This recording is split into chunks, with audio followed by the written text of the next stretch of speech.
En primer lugar, yo les quiero agradecer su invitación y además felicitarlos, porque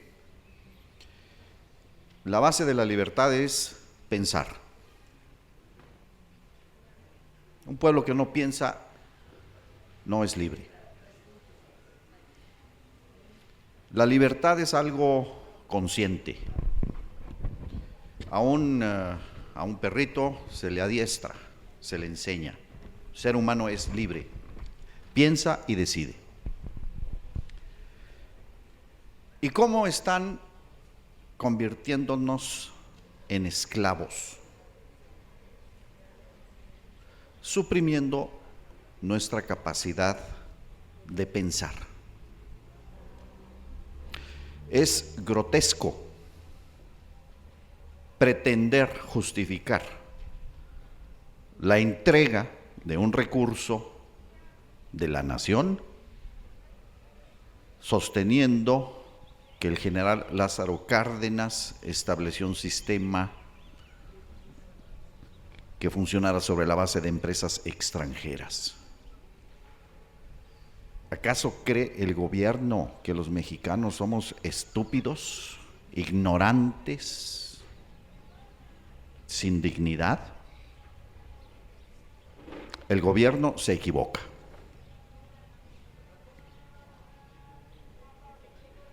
De manera que tenemos que pensar.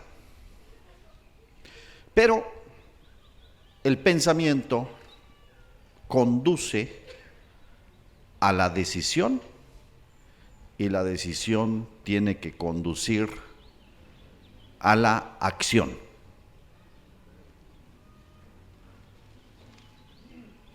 No nos podemos quedar en el pensamiento, pero sin pensamiento no tenemos claro por qué y qué vamos a hacer.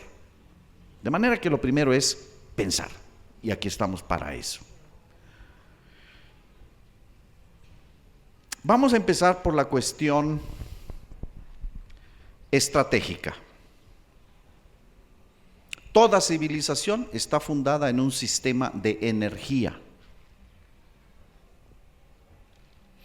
La energía no es un sector económico, es la columna vertebral con la cual funciona todo el proceso económico, social y político. La energía y la comunicación. En todas las civilizaciones, a lo largo de la historia. De manera que no estamos hablando de un asunto secundario, sin importancia. Estamos hablando de la columna vertebral de todo el sistema económico. En el caso de México, los ingresos petroleros representan entre 30 y 40% de cada peso de gasto público desde hace 40 años. Es importante que tengamos una idea de la magnitud de estos recursos. Yo le pido a alguien que tenga una calculadora por ahí en su celular y que hagamos unas sumas y multiplicaciones. Si alguien tiene por ahí. Bien. ¿Cuántos litros tiene un barril de petróleo? 159, 160 litros. ¿Cuánto cuesta ese barril en el mercado internacional? $100 la mezcla mexicana. Eso es lo que cuesta un barril de petróleo, 160 litros. Si ese barril de petróleo se hace petroquímica, ¿cuánto vale? ¿Cuánto? Vale 60 veces 100. Eso vale un barril de petroquímica. Esa que dicen que no es rentable. Bien, ¿cuánto cuesta extraer en promedio a Pemex ese barril? ¿Cuánto cuesta en promedio? 6.50. Y si ustedes suman los otros gastos para la extracción, para la exploración, para otros gastos, estamos hablando de $10. Si se vende a $100, ¿cuánto quedó? $90. Muy bien. Eso es la renta petrolera. ¿Por qué le llamamos renta? Porque tiene un valor intrínseco. Es como el caso del oro. Tiene un valor intrínseco. Ese petróleo se formó durante 65 millones de años. Y nosotros lo hemos sacado y lo hemos usado para mover motores, y en 150 años, a lo más 200, terminó la era de los hidrocarburos. Bien, en esa estamos. $90. ¿Cuál es la plataforma diaria de extracción?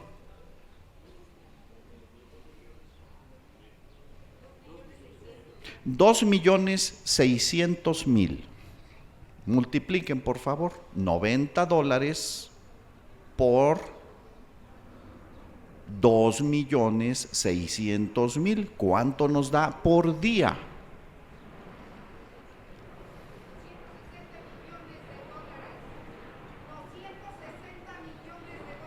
¿260?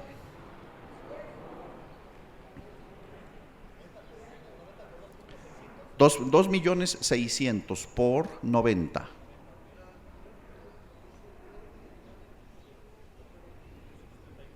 $234 millones diarios. ¿Está clara la cuenta? ¿Un día? Bien. ¿Cuántos días tiene el año? Multipliquemos por 365. 85.000 millones de dólares en un año. Multiplíquenlo por 13, que es el tipo de cambio.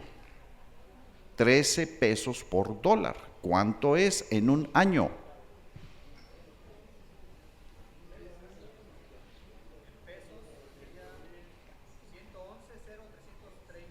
Es 1.100.000 millones de pesos. 1.100.000 millones de pesos. O sea, pongan ustedes 1.100.000 y luego le ponen otros 6 ceros. 1.000.000 de millones, un poquito más de 1.000.000 de millones. 1.000.000 de millones, eso es 1 billón en México. Eso es la renta. ¿De quién es esa renta? Es nuestra. Es nuestra. Entonces, esto es lo que sostiene entre un 30 y un 40% todo el gasto del gobierno federal. ¿Cuánto fue el gasto del gobierno federal el año pasado?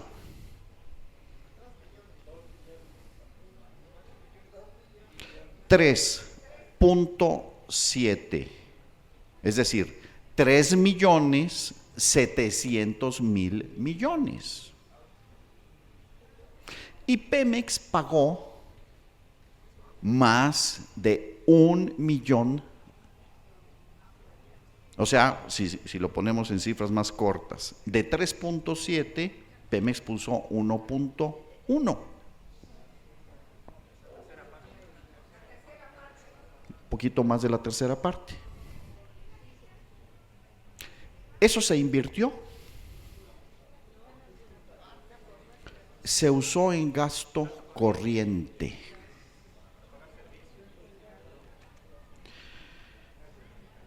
Entonces, de eso estamos hablando.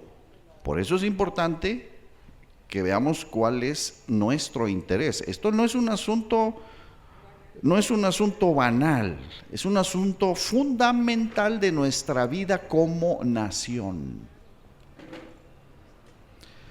¿Está claro el término, concepto, renta petrolera y su magnitud? Bien, vamos al tema técnico. Reservas. ¿México es país petrolero, sí o no? ¿Mucho o poco? Falso. México tiene 14,000 millones de barriles de reserva probada. Es menos del 1% de las reservas probadas en el mundo. Tenemos muy poco petróleo. A la actual tasa de extracción diaria, esos 2,600,000, tenemos 9 o 10 años de reservas probadas. La tasa de reposición cayó muy baja, ha sido mejorada en los últimos años, pero el horizonte que tenemos es muy de corto plazo. 9, 10 años. ¿Quién tiene las mayores reservas del mundo hoy? ¿Cuántos años puede Venezuela mantener su plataforma de producción actual? 100 años.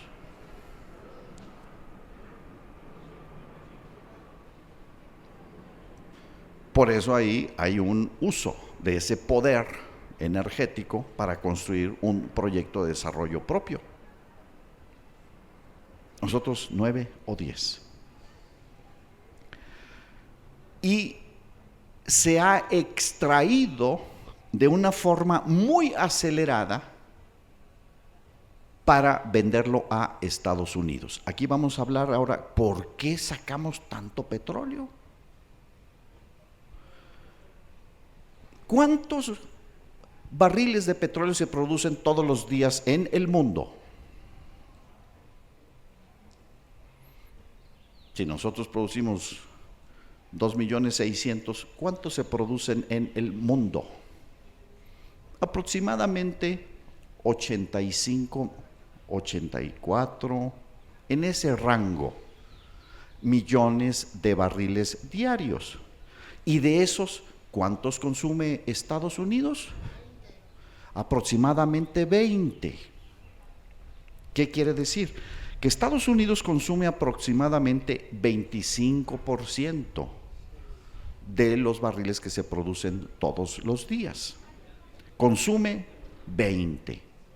¿Y cuántos produce? 7, 8. Han aumentado un poco la extracción. Entonces, ¿qué quiere decir? Que Estados Unidos es un país dependiente que usa el petróleo del mundo. Si consume 20 y producen 8, bueno, pues va a Irak, invade, asesina, hace un genocidio cultural y político y se apropia de Irak. Y lo mismo hace en Libia. Y por eso su posición ante Irán. Y por eso su hostigamiento contra Venezuela. El asunto es el petróleo y los bancos detrás del petróleo. Bien, Nosotros, hace 15 años, teníamos 50,000 millones de barriles probadas de reserva. Ahorita 14. ¿Qué ocurrió?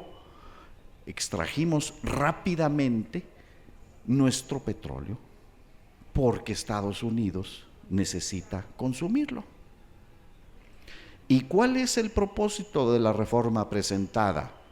Dejar de exportar y convertir un barril que vale 100 en otra petroquímica que vale 60 veces 100, o exportar crudo. Exportar crudo. Vean la Estrategia Nacional de Energía. Tenemos que aumentar la extracción del petróleo. ¿Para qué? Para exportarlo. ¿A qué precio? A $100. Y tenemos reservas por 14,000 millones, nada más. ¿Es racional? Es irracional. Es irracional porque es muy poquito el que tenemos, y es irracional porque lo estamos queriendo vender crudo, no hacerlo petroquímica y gasolina. Por los dos motivos es irracional. Bien.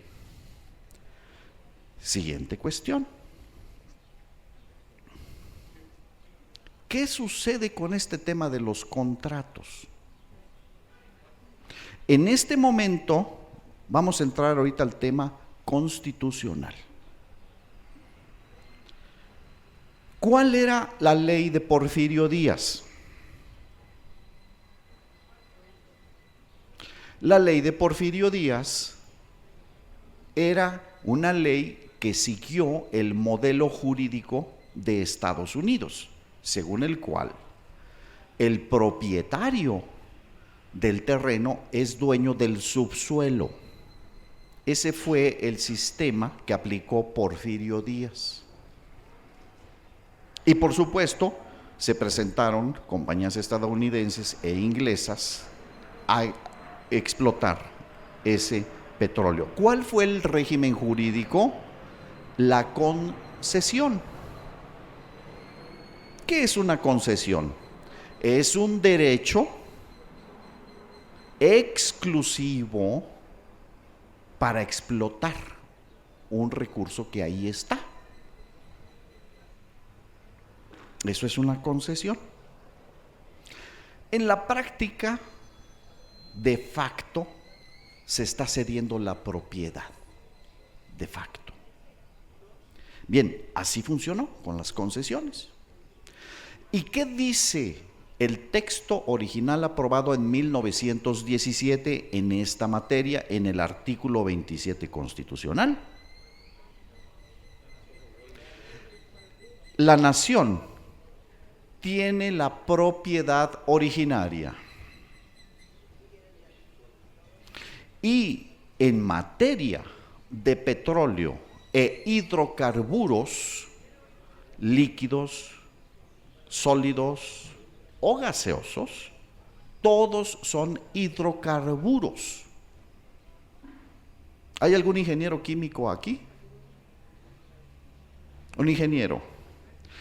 El señor ingeniero nos puede explicar en la tabla periódica de los elementos. Ustedes recuerdan nuestras clases de la preparatoria de la química. Y tenemos la tabla periódica. Y hay una columna que empieza con el hidrógeno, ¿verdad? Entonces ahí, de esa columna del hidrógeno. Y hay otra columna que viene del carbón, ¿verdad? Los carbones. ¿Cuál es el gas más simple? Pues el metano. El metano tiene una molécula de carbón y tiene 4 hidrógenos. Ese es el gas metano, que es el más ligerito. Y entonces, esos son los hidrocarburos. Esos hidrocarburos los hizo la naturaleza. Ahí están. Bien. ¿Qué dice la Constitución? La nación tiene el dominio directo. Nada que concesión, nada de que yo soy propietario del subsuelo. No, señor. Esto es propiedad originaria de la nación y la nación tiene el dominio directo. Eso dice la Constitución del 17. ¿Qué sucede? Un poco antes, la invasión en 1914 de Veracruz. Y no crean ustedes que fue una broma. Más de 60 barcos ocuparon el puerto, muchos de los cuales eran nuevos y fueron utilizados por Estados Unidos en la Primera Guerra Mundial.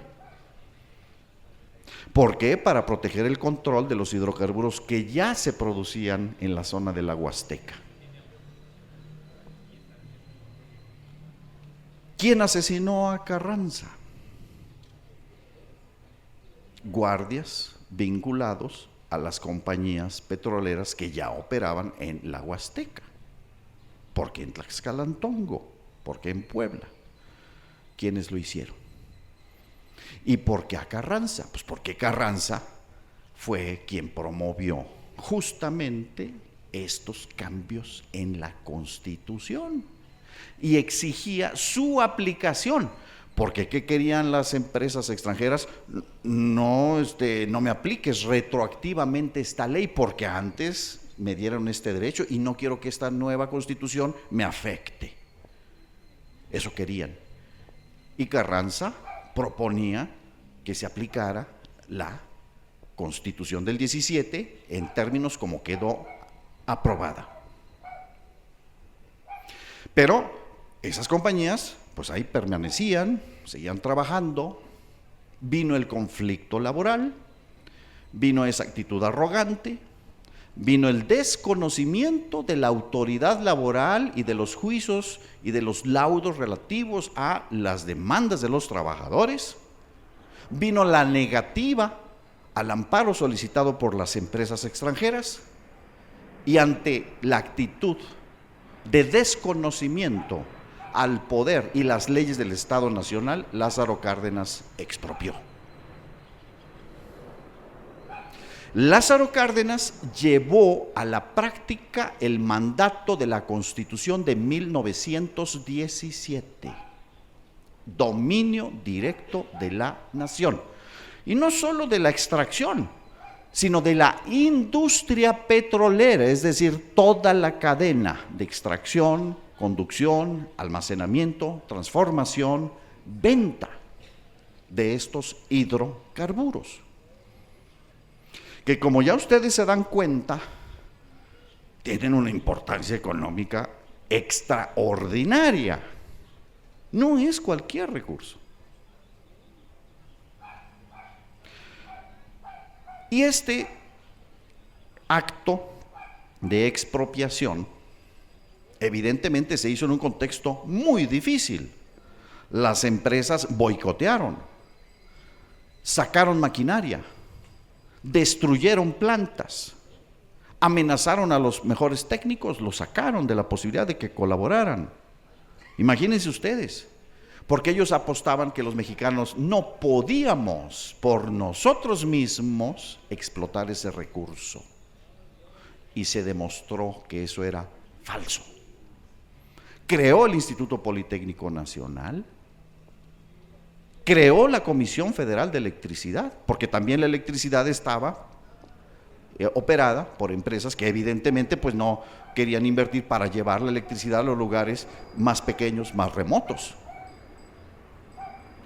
De manera que este fue un ejercicio de soberanía que es el modelo al cual aspiran otros países. Ahora andan que si el Estado, que si el modelo Petrobras, no. Si ustedes hablan con los ingenieros de Petrobras, que aquí estuvo el presidente de los ingenieros de Petrobras, el ingeniero Siqueira, y él nos dijo, miren señores, cuando llegó Lula, recibía 10% del valor del petróleo. Esos fueron los contratos que les dejó el anterior presidente Cardoso. ¿Qué hizo Lula? Renegoció el monto de las regalías que debían de pagar y todos los nuevos yacimientos son 100% explotados por Petrobras. En otras palabras, avanzó de la privatización hacia la reestatización. No como nos quieren hacer creer. Fue exactamente al revés lo que hizo Lula. No privatizó, no. Al contrario, reestatizó lo que había privatizado Cardoso. De manera que el artículo 27, que establece el dominio directo, está relacionado con el 28, que establece las áreas estratégicas a cargo del Estado. Pregunta: ¿hay aquí algún abogado? ¿Cuál es la diferencia entre área estratégica y área prioritaria en la Constitución? Área estratégica quiere decir exclusiva del Estado. Por ejemplo, la emisión de moneda. Por ejemplo, el petróleo y la explotación de todos los hidrocarburos. Porque ahora nos quieren salir con el cuento de que el gas que está en las formaciones de lutitas ya es otra cosa. No, no, no, es hidrocarburo. Es hidrocarburo, igual que el petróleo. Todos son hidrocarburos. Las áreas estratégicas son las que establece la Constitución, que están a cargo exclusivo del Estado. Las áreas prioritarias puede participar el Estado y también el sector social, el sector privado. La rectoría del Estado se refiere a las prioritarias. Ahí la Constitución, en el artículo 25, dice: sobre esas áreas prioritarias el Estado ejerce su rectoría. En las estratégicas, solo el Estado participa. Así está la Constitución. Y fíjense ustedes, desde la manera como está formulado los compromisos del Pacto por México, ya es un lenguaje anticonstitucional, porque nos están diciendo de que se va a mantener la rectoría del Estado. Eso es anticonstitucional. ¿Por qué? Porque el petróleo, la explotación de los hidrocarburos son estratégicos a cargo del Estado. Ahí no hay rectoría, hay ejercicio y dominio directo. Entonces, ya desde que se firmó ese pacto, están firmando contra la Constitución. Y eso lo firmó el PRD. Y está firmado y no se han salido. Ese pacto es anticonstitucional. Ahí hablan de que habrá operadores, que se va a maximizar la renta petrolera. Vamos a entrar al punto de los contratos. Y lo vamos a analizar tomando como referencia algo que nos puede ser más conocido. No sé si ayuda este ejemplo o no, ustedes me dirán si ayuda a la comprensión de qué es la renta petrolera. Vamos a suponer que cada una de ustedes tiene una granja, y en esa granja cada quien tiene 10 árboles de manzanas, y cada árbol tiene 10 manzanas.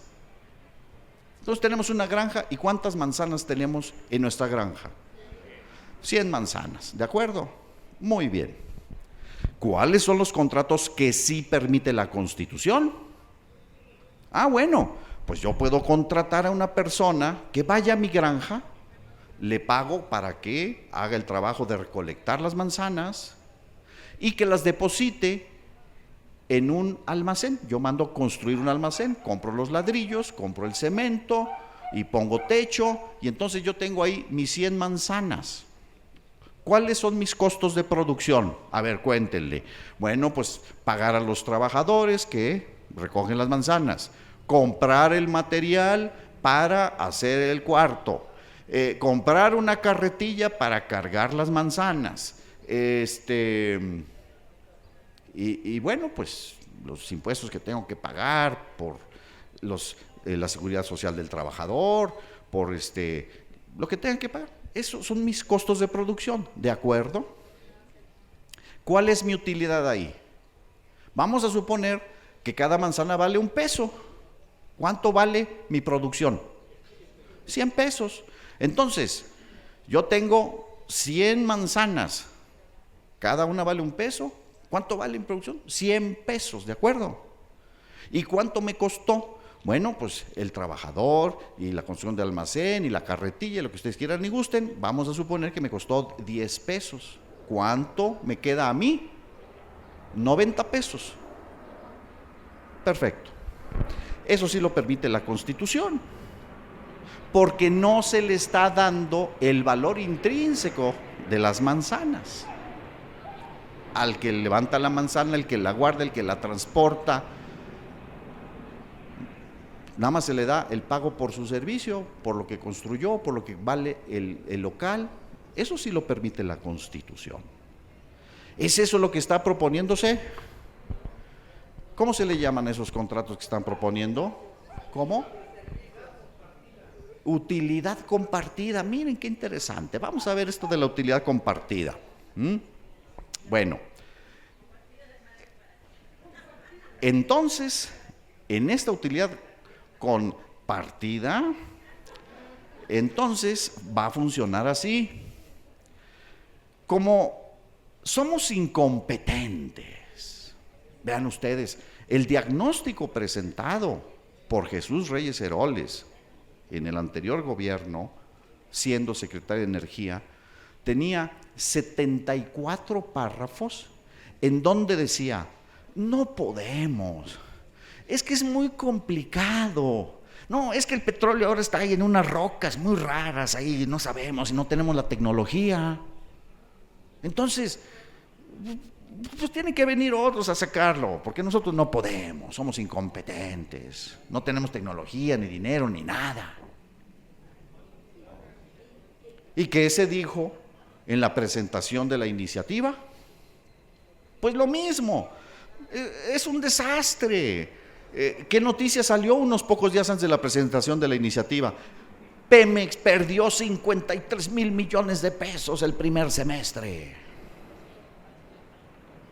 Se dijo, ¿no?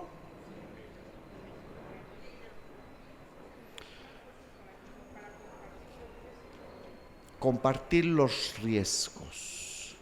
¿Cuál riesgo? ¿Cuáles pérdidas? Bien, entonces, caso B. En lugar, como somos bien incompetentes, buenos para nada, no podemos organizar, recolectar las manzanas, ni hacer un almacén, ¿no? Somos unos buenos para nada.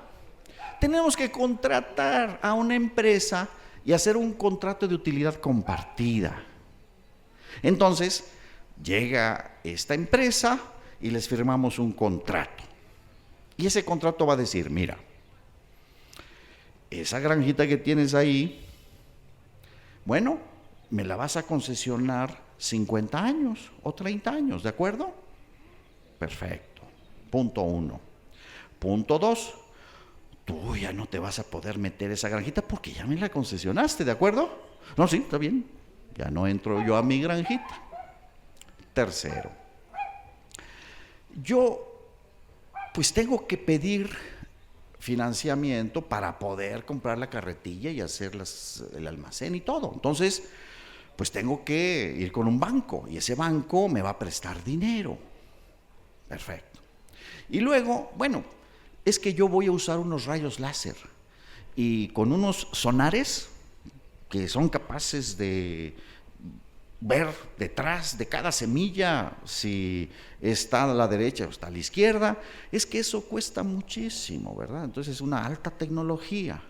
Entonces, bueno, pues ahí tiene que reconocer ese costo, ¿verdad? Claro, pues sí, es una cosa complicadísima.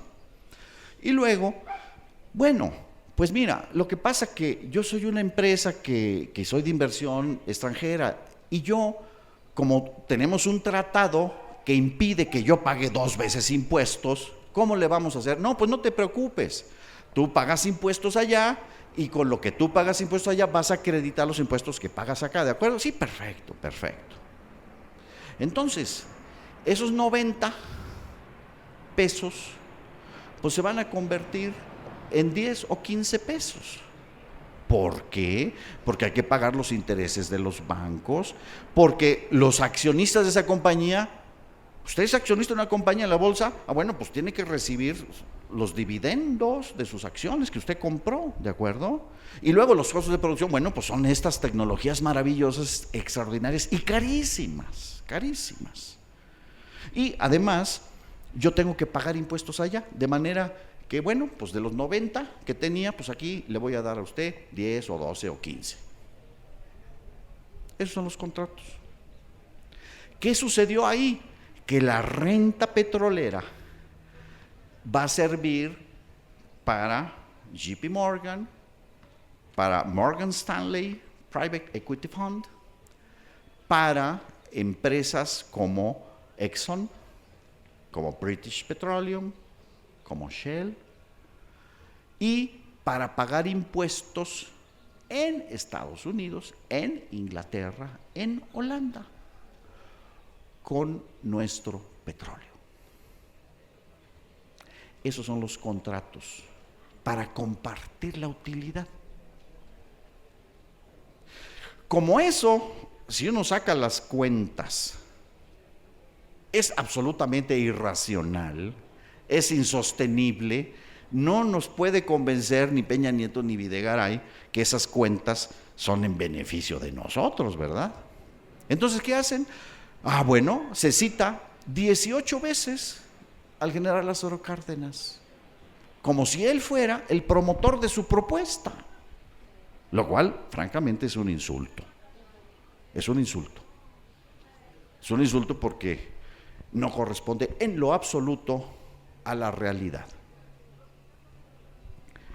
De manera que esos contratos tienen además este efecto. ¿Qué sucedió posterior a la expropiación?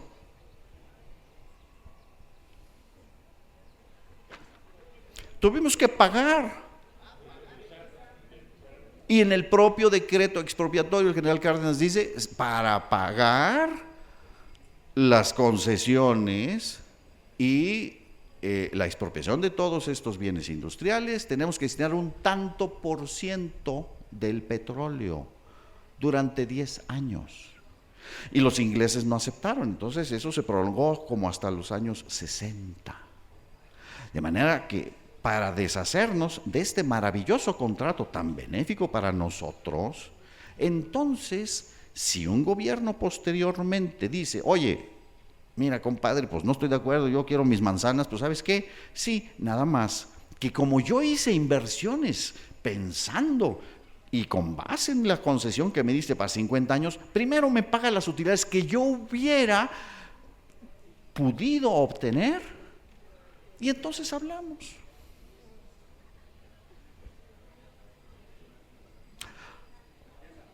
De manera que si esto se consuma económicamente, es muy difícil dar marcha atrás. Y en el caso de que finalmente Estados Unidos diga, ¿sabes qué? No me importa si quieres o no quieres, ¿sabes qué? Simplemente yo lo necesito y se acabó. Y ponen unos Marines ahí y cuidan la concesión que en función del derecho que les dimos, tienen para acceder al dominio directo de nuestra casa, de nuestro territorio, de nuestros recursos. Digan, cualquiera de ustedes que tiene su casa, ¿por qué la va a concesionar a alguien para que se la rente y le dé mantenimiento y la limpie y la pinte?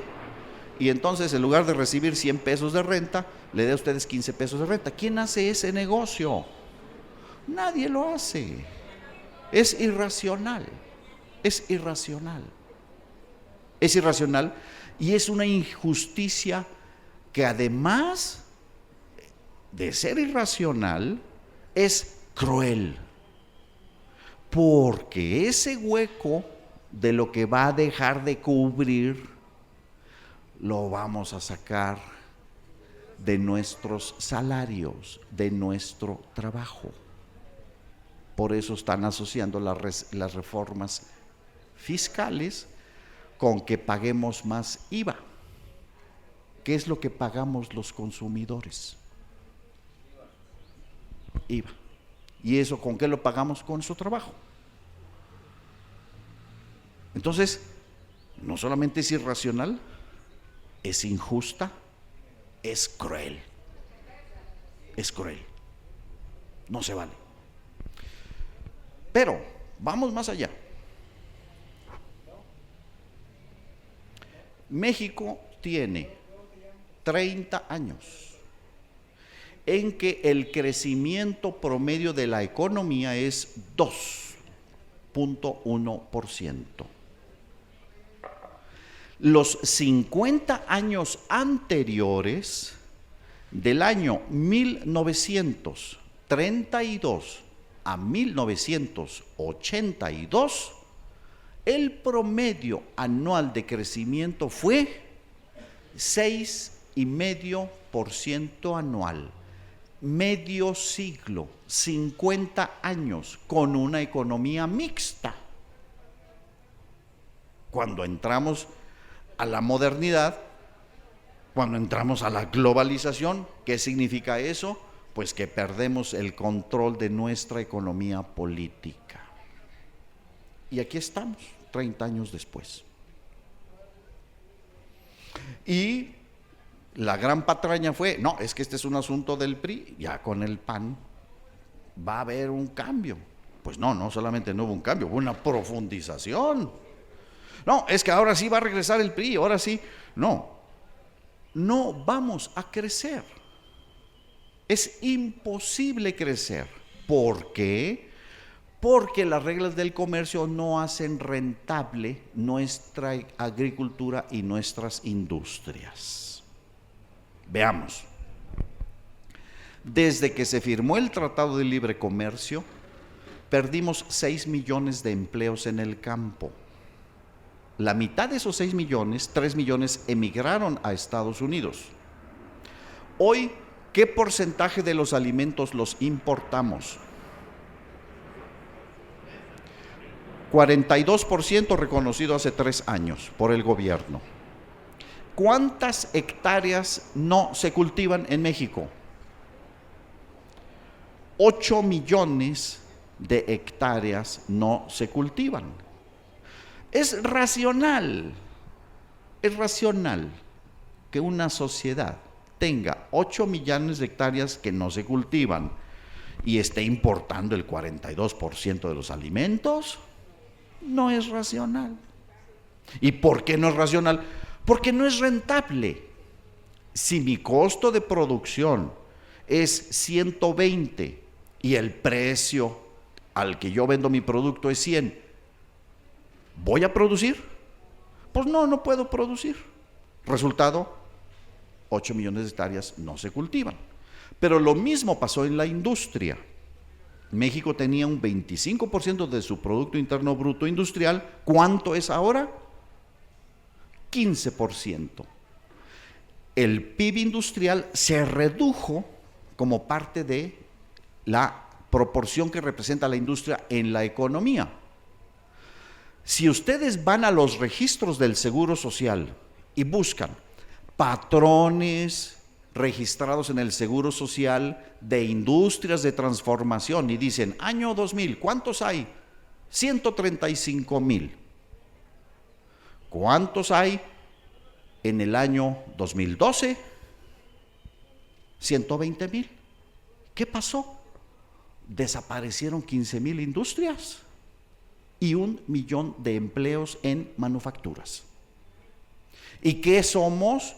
Un país importador. Comparemos. ¿Cómo es el capitalismo en China? Pues es un capitalismo de Estado.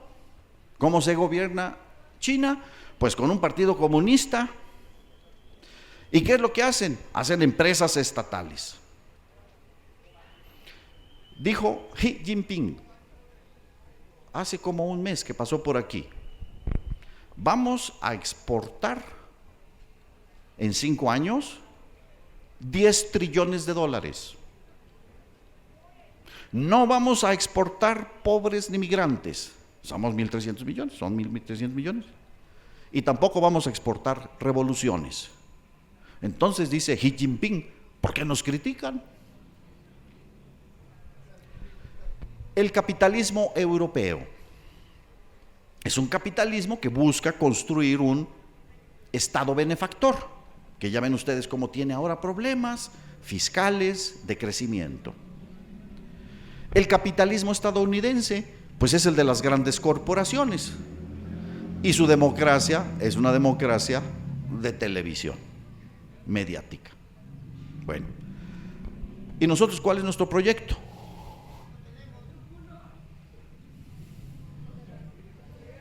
¿Tienen una idea cuánto es el déficit comercial con China? Miren ustedes, nosotros compramos cada año 55,000 millones de dólares a China. ¿Y cuánto exportamos? 5,000. Cada año tenemos un déficit comercial de 50,000 millones de dólares con China. Y lo que tenemos de superávit con Estados Unidos es petróleo y maquila. ¿Tenemos manera de darle 1 millón de empleos a los jóvenes? No. ¿Tenemos un plan para darle de comer? No. Vean ustedes, cada año tenemos que producir comida para otro 1,000,000 de mexicanos. 1 millón de bocas, 1 millón de criaturitas. Que hay que darles leche, hay que darles cereal, hay que darles pan, hay que darles frutas, hay que darles... Cada año es 1 millón de bocas que tenemos que alimentar. ¿Qué es lo que debemos de hacer? Bueno, evidentemente nos tenemos que oponer de manera absoluta, determinante, a esto que es un atentado contra los mexicanos y es una traición a los mexicanos. Esto no se puede considerar menor que eso, ¿eh? Es una traición.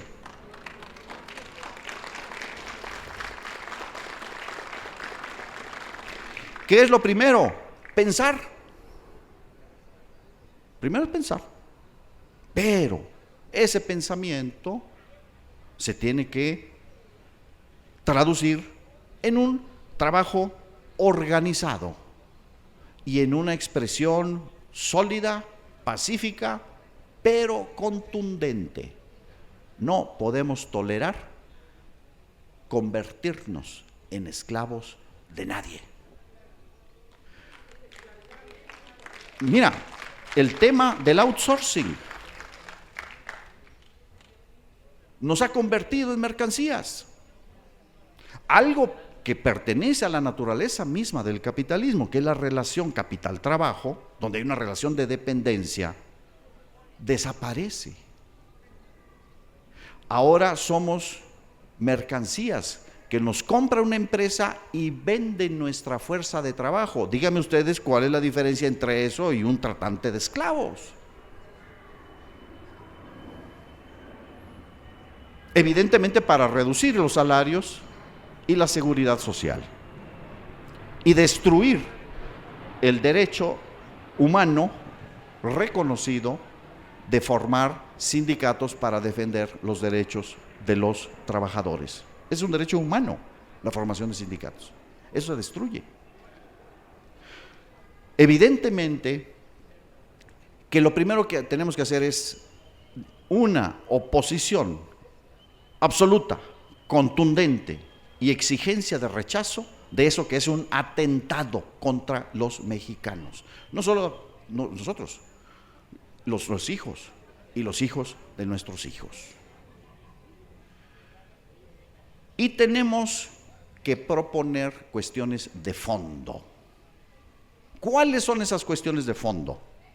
Primero, reintegrar a Pemex y reintegrar a Pemex con la Comisión Federal de Electricidad, que también se ha privatizado ya el 50% de la generación de electricidad, contra lo que dice la letra de la Constitución.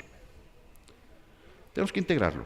Segundo, ¿qué tenemos que hacer? Esa renta petrolera, lo racional de un pueblo es que lo invierta.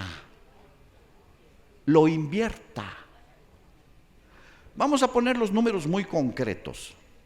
¿Cuántos impuestos pagó Pemex el año pasado? 1.000.000 de millones. 1.067.000 millones. Esos son los impuestos que pagó Pemex. ¿Cuál es el pacto? Con los mexicanos, no con las potencias extranjeras y sus corporaciones. Usar eso para inversión. Y para que no haya ningún problema macroeconómico, el año 1 del pacto se destina 20% a inversión, el otro 80% gasto corriente. El año 2, el 25% a inversión, el 75% a gasto corriente. El año 3, el 30% inversión, el 70% al gasto corriente, y así en 10 años llegamos, o en número de años llegamos a que el 90% sea inversión. ¿De qué estamos hablando? 20% primer año. Se dan 100.000 para Pemex y para Comisión Federal para que desarrollen sus tareas con forma adecuada, con recursos propios. No necesitamos ninguna inversión extranjera. Cuando hablamos de estas cifras y nos dicen que no tenemos dinero, es un insulto a la inteligencia. ¿Cómo que no tenemos dinero? ¿Cómo que no tenemos dinero? ¿Qué estás haciendo con nuestro dinero? Estamos hablando de 1.000.000 de millones de pesos. Y en los otros 100.000 millones apoyamos a las micro, pequeñas, medianas empresas y a los campesinos para que tecnifiquen y tengan condiciones de rentabilidad en sus trabajos. ¿Cuánto dinero estamos hablando? Si destinamos de 200, 100.000 para Pemex y Comisión Federal, nos quedan 100.000. ¿Cuánto es el fondo destinado a las micro, pequeñas y medianas empresas este año?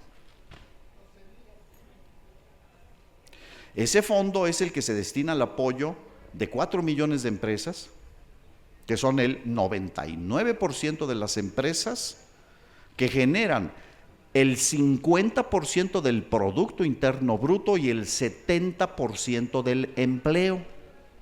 Se les destina, ¿saben cuánto? 8.000 millones en todo el año. Señores, vamos a destinar 100.000. Tenemos un fondo PYME cada mes. Y ponemos a trabajar a los chamacos. Y ponemos a trabajar a las empresas pequeñas del vestido. Y ponemos a trabajar a las cooperativas. Y ponemos a trabajar a los ejidatarios con sus tierras. Y les damos recursos a jóvenes que están incursionando en las nuevas tecnologías. Cada año podríamos destinar 100.000 millones el año 1 y aumentarlo de una manera sistemática. Eso va a permitir que la economía crezca y entonces va a haber con eso, sí, impuestos pagados por nosotros a nuestro Estado. Lo que nos están diciendo es absolutamente grotesco. ¿Cómo es posible que nos digan que van a aumentar los impuestos con las empresas extranjeras cuando esas empresas extranjeras, por los tratados que impiden la doble tributación, van a pagar impuestos en Estados Unidos, en Inglaterra, en Holanda?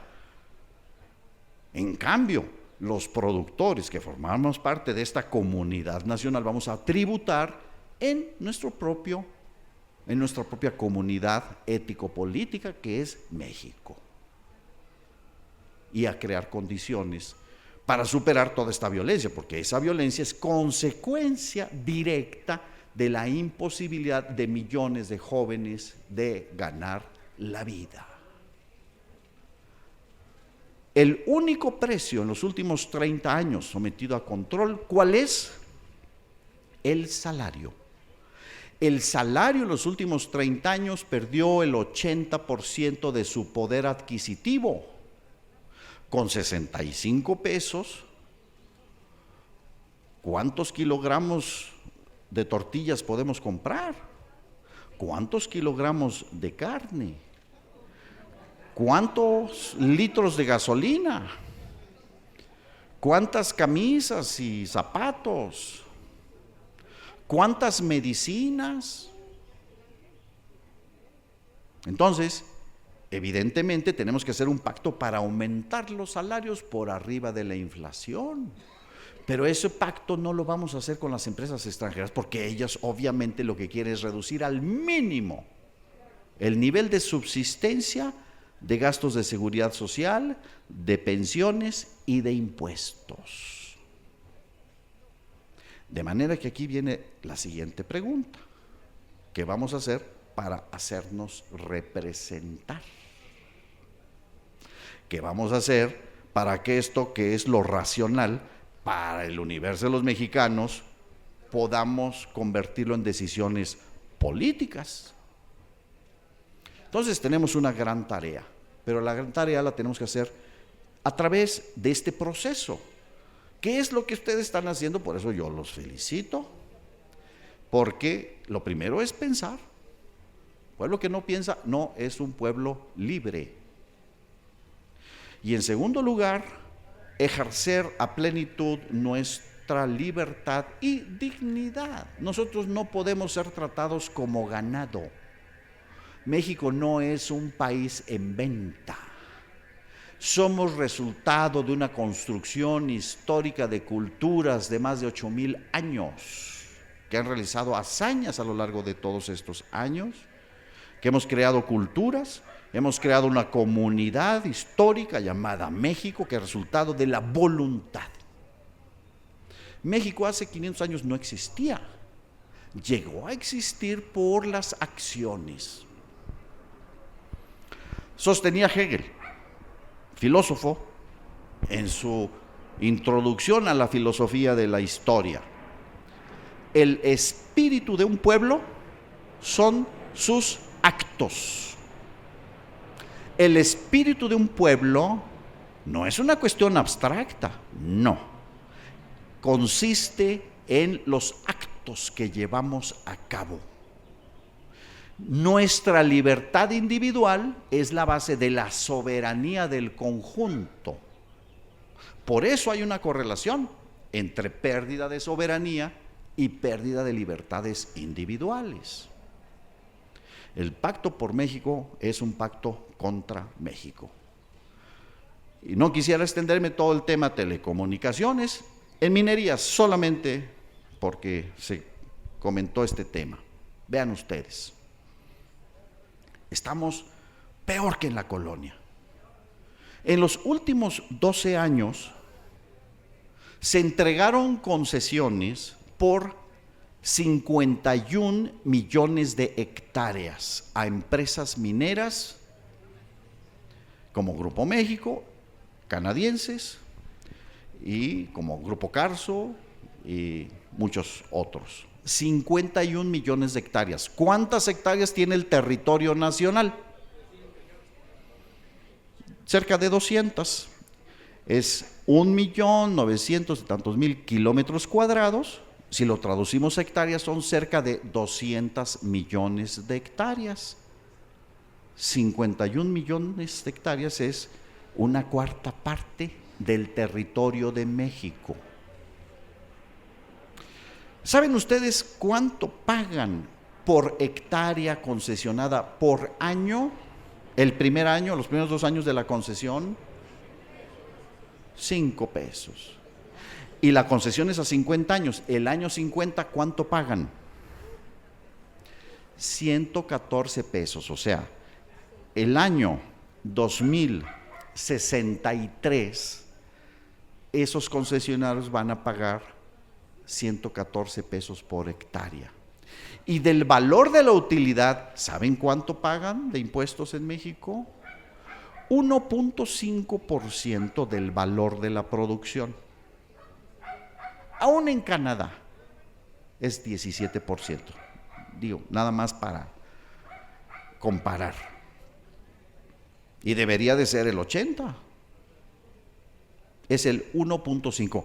Como esto se generó una gran crítica, entonces los diputados de inmediato pusieron remedio y ahorita está en discusión, todavía no se ha aprobado. ¿Saben a cuánto lo quieren aumentar? Al 5%. Ahora vamos a ponerle números. ¿Saben cuántas toneladas de oro se produjeron el año 2010? 79.6 toneladas, solo un año. ¿Saben cuántas onzas Troy de plata se produjeron ese año? 128 millones de onzas Troy de plata. La producción minero-metalúrgica del año 2010 son como 14,000 millones de dólares en un año. ¿Qué podemos hacer con eso? Bueno, primero, que no salga. Alemania hoy está reclamando que el oro, los lingotes que depositó durante la época de la Guerra Fría en otros países, por ejemplo Estados Unidos, que se los regresen. Ya ven ustedes que con estos cambios de la economía mundial y los cambios de las divisas, la emergencia de China, hay gran inestabilidad con el dólar. Y entonces Alemania dijo, oye, regréseme mi oro. Y Estados Unidos no se los ha querido regresar. Bueno, nosotros tenemos 80 toneladas cada año, solo un año. ¿Qué podemos hacer con eso? Reconstruir la banca. En lugar de que ese oro se va, lo depositamos en nuestras bóvedas y entonces tenemos un ahorro sustentado en garantías que todo el mundo reconoce, aún en épocas de guerra, el oro y plata. Y entonces podemos crear bancos privados en cada estado, por sector económico, apalancados en nuestro ahorro y nuestras garantías. No necesitamos inversión de nadie, al contrario, no me meto ahorita al tema de la banca porque es objeto de una reflexión muy amplia. De manera que este es el contexto.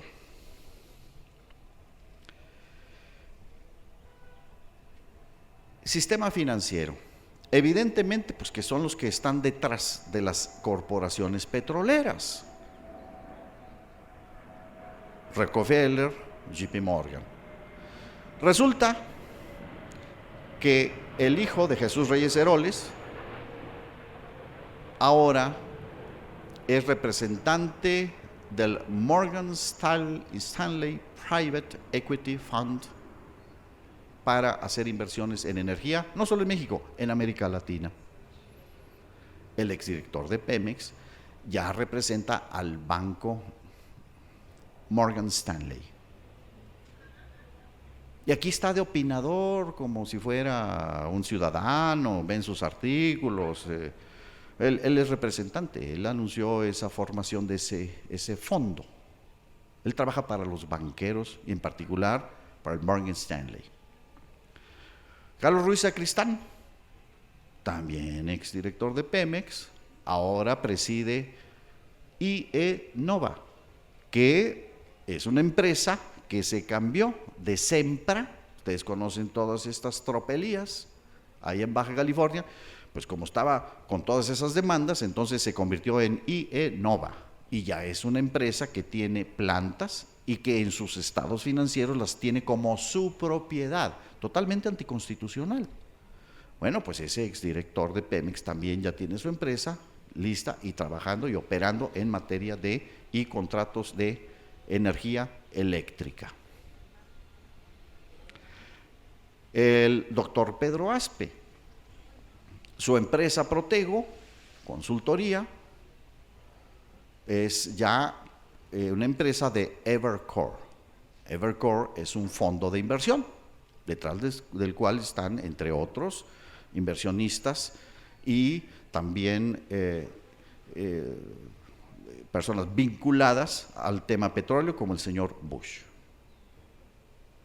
Y esta empresa, Protego, ya compró una empresa en un 20% que se llama Diabas, que se dedica a construcciones submarinas. Los tesoritos esos que hay que ir a rescatar. Y hay quien lo puede ir a rescatar. ¿Y qué decimos de la señora Quesel? ¿Verdad? Que es consejera de Iberdrola.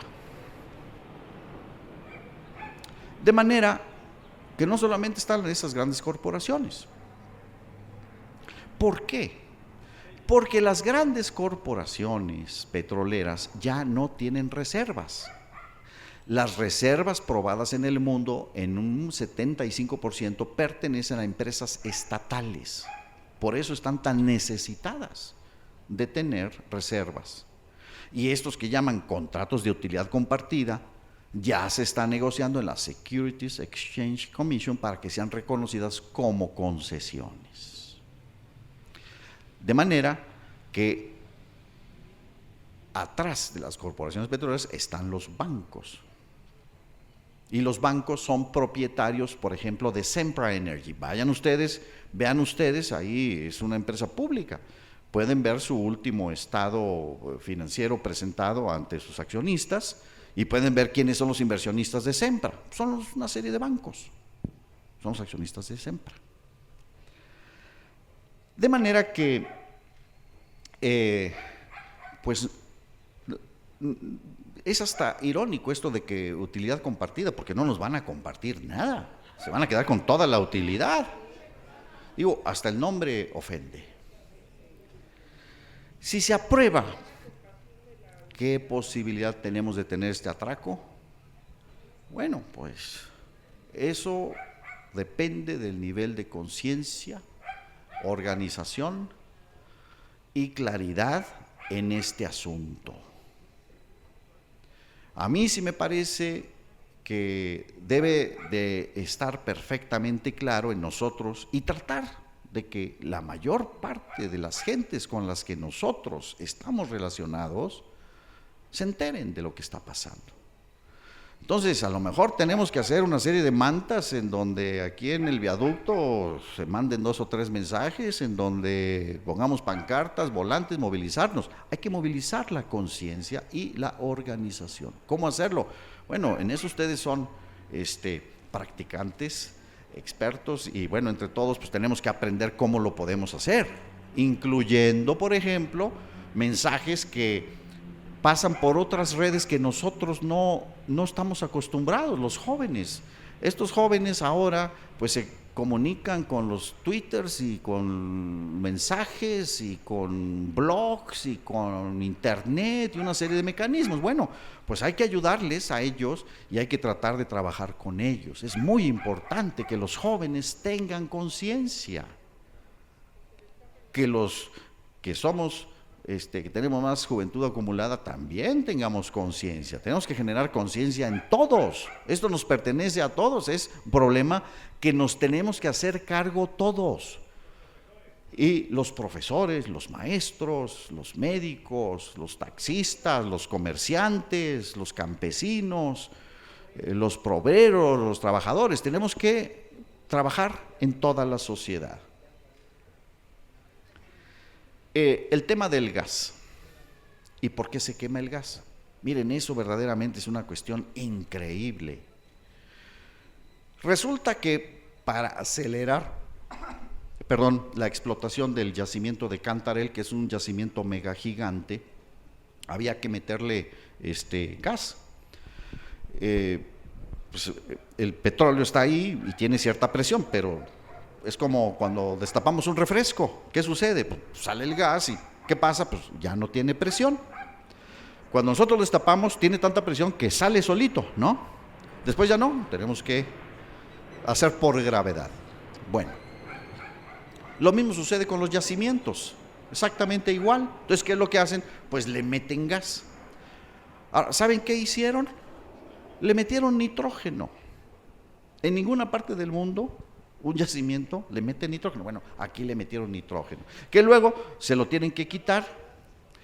Y luego resulta que el gas asociado a ese yacimiento y a otros, se necesitan unas plantas para separar el gas y aprovecharlo.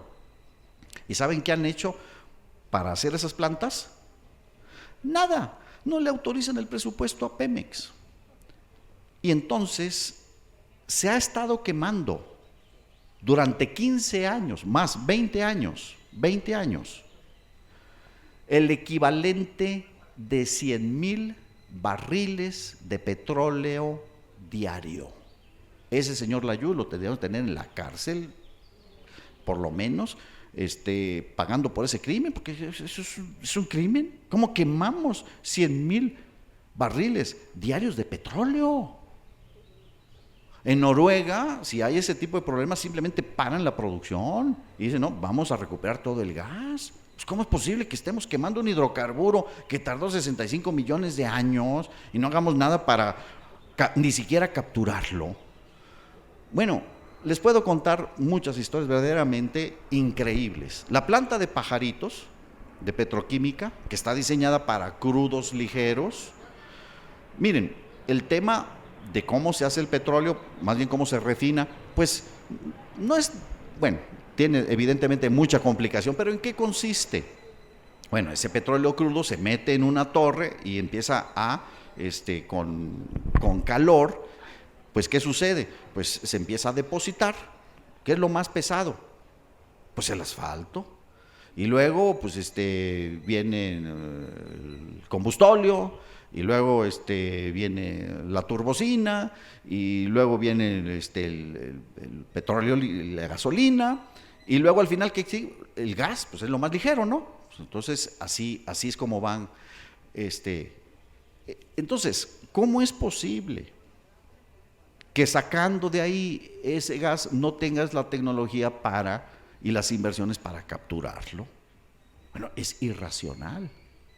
Pero además hay otro problema, que esta planta de Pajaritos le empezaron a mandar petróleo más pesado, y esa planta no estaba diseñada para petróleo muy pesado. Entonces, ¿qué pasó? Se echó a perder. Ah, mira, qué mala suerte. Es como si ustedes agarran, por ejemplo, un coche de gasolina y le empiezan a poner diésel. ¿Qué va a pasar con ese coche? Mira, hombre, qué barbaridad. Se echó a perder el motor, hombre, qué barbaridad. Y luego, ¿saben qué pasó al final? Hubo una explosión y se incendió ahí una parte. ¿Y qué pasó? Pues está parada la planta. Miren qué maravilla, qué maravilla. Y ahora los activos, como chatarra, se los venden a Antonio del Valle y lo ponen como sus activos. Ahora nuestro dinero y nuestras inversiones ahora ya es propiedad del señor y de ese consorcio Mexiquem. ¿Qué pasa? Es decir, eso es lo que está pasando.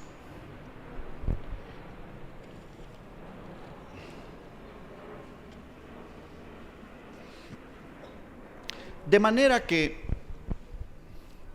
se preguntaba sobre la eficiencia de la empresa pública. Pues yo nada más les estoy dando los números. Es más, los propios documentos oficiales de Pemex les dan los elementos de información reales a los inversionistas, no al pueblo de México.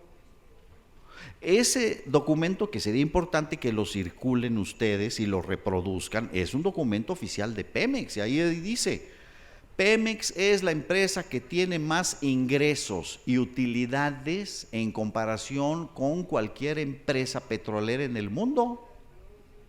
Pues es un documento oficial de Pemex. Pero cuando presentan la reforma dicen: no, es que esto es un desastre, no podemos, no tenemos dinero, son tecnologías espaciales y marcianas, complicadísimas, nosotros no podemos ni siquiera pensar en desarrollar esas cosas. No, necesitamos un banco extranjero, una empresa extranjera, un ingeniero extranjero, un trabajador extranjero, y por supuesto, la utilidad, dicen que es utilidad compartida, no nos dejan ninguna utilidad. De manera que eso ha ocurrido en el caso también de la electricidad. Todo el esquema para apoderarse de nuestros bancos, ¿cuál fue? Sus bancos no sirven, son ineficientes, no prestan, etcétera, etcétera, y ya tienen la banca que nosotros rescatamos por 100,000 millones de dólares. Y así podríamos ir historia tras historia, los teléfonos, etcétera, etcétera, etcétera. De manera que toda esta ideología es una ideología muy sencilla. Se trata de sustituir el interés público y el poder que representa para esa sociedad tener y disponer de esas empresas públicas por corporaciones extranjeras. Eso es todo. Que no me vengan a mí a decir que Enron es más eficiente que la Comisión Federal de Electricidad, uno de los fraudes más enormes que ha habido en el mundo. Que no me vengan a decir a mí que los bancos son mucho más eficientes, cuando estamos viendo cómo manipulan cuestiones de tasas de interés, cuando vemos que… Pero vemos cómo se someten incluso los países enteros a lo que dice la calificadora de los bancos, donde dice cuánto vale la deuda, cuántos intereses tienen que pagar los países por sus deudas. Ese es el mundo que enfrentamos. De manera que el tema de la falta de competencia, pues queda claro. Me parece que entonces la pregunta sobre la importancia estratégica queda pues analizada desde distintos ángulos. Y no sé si hubiere alguna otra pregunta o comentario para terminar esta reflexión. Sobre el tema de las reservas. Esas reservas son divisas. No necesariamente equivalen a ahorro, sino que son divisas y que están usadas para garantizar al capital financiero su funcionamiento, porque hay un sistema de libre movimiento de capitales. Entonces, en realidad es como el seguro para que quienes mueven el dinero entre países tengan garantizadas sus utilidades. Para eso sirven las reservas. Solo con otro modelo económico y político podríamos usarlas de una manera distinta. Ese es el actual uso que tienen las reservas. En cuanto a las Afores, volvemos a ese gigantesco atraco. Resulta que se rompió el esquema intergeneracional de la seguridad social. Por eso el Seguro Social y el ISSSTE ya están en una situación crítica. Por esa razón, el Seguro Social ha tenido que estar usando sus reservas para pagar pensiones y está en una posición financiera muy precaria. ¿Por qué? Porque se rompió ese esquema intergeneracional. Y con el sistema individual, los bancos extranjeros son quienes administran nuestro ahorro. Y ese ahorro garantiza, en primer lugar, utilidades a ese sistema financiero. El costo actuarial y las estimaciones indican que finalmente va a ser la sociedad la que vamos en el momento futuro, 15, 20 años adelante, que pagar, porque no va a ser suficiente. Es muy sencillo. Cualquiera de ustedes que tenga su Afore o que esté en una edad cercana a la jubilación puede comparar el monto con la ley del 73 y el monto con la ley actual. Nuestros hijos, que ya tienen solamente la opción de la ley posterior al 73, bueno, pues el monto de sus pensiones va a ser de 2,000 pesos, de 1,500 pesos. Ustedes pueden ver ahí sus estados de cuenta de las Afores. ¿Qué calidad de vida se puede tener en esas condiciones? Bueno, evidentemente no van a tener jubilación, pero ¿cuánto dinero está ya ahorrado desde que se iniciaron las Afores a este momento? 1,900,000 millones de pesos. Entonces, ¿a quién le prestan las AFORES a través de las IEFORES? ¿A quién le prestan? El 80% se lo prestan a nuestro gobierno. Fíjense qué maravilla. Los bancos reciben el ahorro de los trabajadores mexicanos y ¿saben a quién le prestan? Al gobierno de los mexicanos en un 80%. Un 17% se lo prestan a empresas AAA, o sea, le prestan a la IBM, le prestan a Bimbo, es decir, las empresas que cotizan en bolsa, el 17%. De manera que nosotros podríamos hacer lo siguiente, fíjense ustedes, la banca de desarrollo puede crear un fondo, por ejemplo, para el desarrollo de la industria del plástico o de la industria automotriz mexicana, o por ejemplo, para que Pemex invierta. ¿Por qué tenemos que hacer emisiones en el extranjero cuando tenemos ahorro por 1.900.000.000.000 de pesos? ¿Por qué tenemos que ir a pedir dinero prestado fuera? No es necesario. Esos fondos que pudiéramos poner ahí, entonces se puede destinar un cierto monto anualmente en el presupuesto de egresos para cubrir el riesgo crediticio. Y entonces esa cantidad de dinero se puede prestar a una tasa de interés mucho menor. Si ustedes son empresarios, ustedes pues se dan cuenta cuánto se tiene que pagar de interés a un banco, en el caso que presten los bancos, porque como sabemos, el 75% de las empresas se financian con sus proveedores, porque los bancos no prestan en realidad para hacer inversión. Bien, entonces podríamos tener créditos a una tasa del 7%, del 8%, que es suficiente esa cantidad para cubrir los gastos de operación y para cubrir una parte del riesgo. Y con créditos, con esas tasas de interés, pues evidentemente se facilita el proceso de inversión para que las empresas puedan hacer un mejor proceso productivo, invertir en tecnología, etcétera. Entonces, bueno, aquí tenemos otro ejemplo de cómo sí tenemos con qué. ¿Cómo que no? México no tiene con qué. Pues ahí tenemos 1.900.000.000.000 de pesos de nuestro trabajo, que está ahorrado en empresas y bancos extranjeros que le prestan al gobierno, ¿verdad? ¿Para qué? Para gasto corriente. Bueno, pues eso es irracional. Ahí tenemos otro recurso muy importante y qué bueno que lo menciona porque es otra posibilidad. Y bueno, evidentemente México tiene que recuperar su soberanía económica en todo, en los bancos, en los comercios, en las industrias, en la alimentación, en la energía.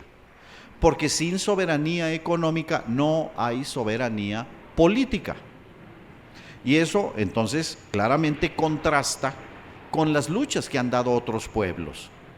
En Bolivia, los bolivianos han elegido a un presidente que era dirigente de los productores de coca, indígena y productor de coca. Bueno, pues es el presidente de los bolivianos.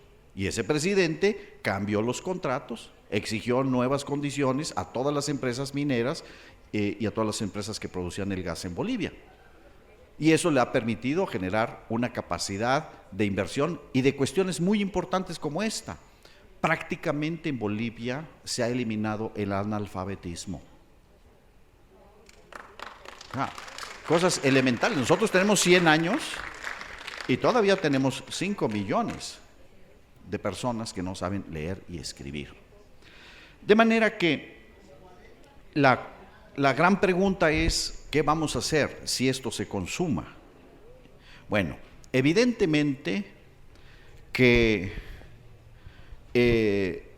ninguna ley puede ser impuesta cuando esa ley es intrínsecamente injusta.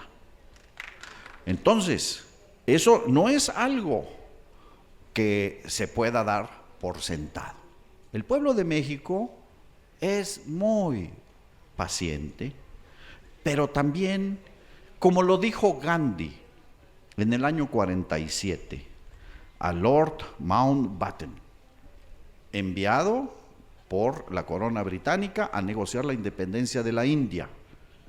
Gandhi, que había estudiado además leyes en Inglaterra, le dijo a Mountbatten: ustedes nos enseñaron a ser libres. Ya lo aprendimos, así que se pueden largar. Y se largaron. Es decir, nosotros no podemos aceptar bajo ninguna circunstancia convertirnos en esclavos posmodernos de nadie. México es un país libre y vamos a ser libres.